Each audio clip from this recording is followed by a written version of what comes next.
Hello guys, আসসালামু আলাইকুম। কেমন আছেন সবাই? আশা করি ভালো আছেন। গাইস, আজ আপনাদেরকে নিয়ে এলাম আমার ছাদ বাগানে। ফাইনালি আমি আঙ্গুর গাছটিকে অন্য একটি পাত্রে লাগিয়ে দিয়েছি। তো এটি শুরু থেকেই একটি 15 লিটার বালতিতে ছিল এবং প্রচুর পরিমাণে ফলন দিয়ে আসছিল। তো ওখানে আমার বাসাটা ছিল অস্থায়ী।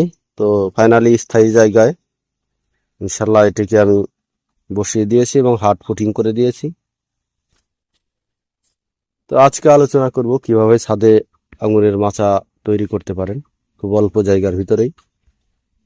আমিও প্রথম দিকে একটি টেনশনে ছিলাম যে কিভাবে আঙুরের মাচা প্রস্তুত করব, কারণ আমার ছাদ ভরাই অন্য আনার, মালটা, কেনু, কমলা এই গাছগুলো দিয়ে ভরা।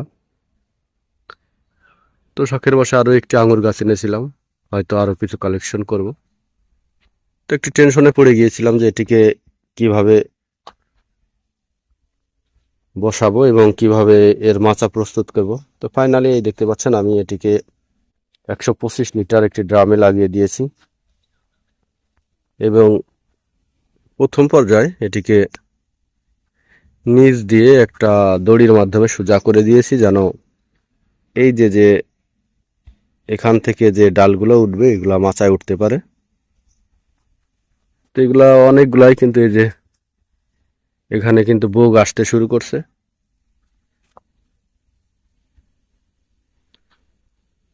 তো আমি টবে এই মাচাটি করেছি। এই যে টবের যে বাড়তি রড আছে, এই রডের সাথে বাঁশ দিয়ে বেঁধে দিয়েছি। দুপাশে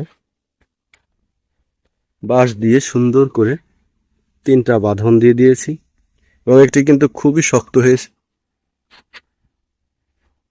এবং এ পাশেও ছাদের রডের সাথে বেঁধে দিয়েছি। তো মাচাটি প্রায় 8 ফিট থেকে 8 ফিট চওড়া, 8 ফিট এবং লম্বা 8 ফিট। এই দেখতে পাচ্ছেন খুবই সুন্দর একটি শেপ দিয়েছি। আমি বাঁশ বেঁধে মোটা কাঠের যে সুতাগুলো আছে ওইগুলো দিয়ে টানা দিয়ে দিয়েছি এবং ফাইনালি উপরে এই যে নেট, জাংলা যে নেটগুলো আছে ওই নেটগুলো দিয়ে গাছগুলোকে হাত পুটিং করে বিছিয়ে দিয়েছি। এইগুলা কিন্তু আমি খুব বেশি উঁচু করিনি, উঁচু করেছি 5.5 ফিটের মতো, যেন ঠিক মতো সার ওষুধ দিতে পারি। তো আপনারা চাইলে এইভাবে আঙুরের মাচা প্রস্তুত করতে পারেন খুবই অল্প জায়গার ভিতরে। মাচাটি কিন্তু খুবই সুন্দর হয়েছে। তো আপনারা চাইলেও এভাবে আপনাদের আঙুরের মাচাটি তৈরি করতে পারেন। তো ভিউয়ার্স, আজ এ পর্যন্তই। পরবর্তী ভিডিও পেতে চ্যানেলটি সাবস্ক্রাইব করবেন। ভালো থাকবেন সবাই। ধন্যবাদ সবাইকে।